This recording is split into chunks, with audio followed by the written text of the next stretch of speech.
নাজিৰাত ভয়ংকৰ পথ দুৰ্ঘটনা তীব্ৰবেগী চাৰিচকীয়া বাহনৰ প্ৰচণ্ড খুন্দা গছত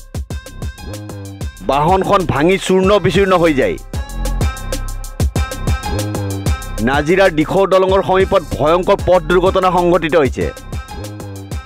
নাজিৰা অভিমুখী A01BZ4996 নম্বৰৰ গ্ৰেণ্ড I10 বাহনখন ভয়ংকৰ দুৰ্ঘটনাত পতিত হয় তীব্ৰবেগী বাহনখনে এজোপা গছত প্ৰচণ্ড খুন্দা মাৰে ফলত বাহনখন ভাঙি চূৰ্ণ বিচূৰ্ণ হৈ যায়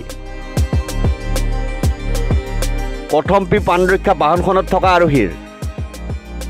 গাড়ীখন ইমানেই তীব্ৰবেগী আছিল যে গছত প্ৰচণ্ড খুন্দা মৰাৰ ফলত বাহনখন যি ফালৰ পৰা আহিছিল সেই ফাললৈ মুখ কৰি ৰৈ যায় গছ কেইজোপা নথকা হ'লে বাহনখন কেইবা ফুট তলত পৰিলহেঁতেন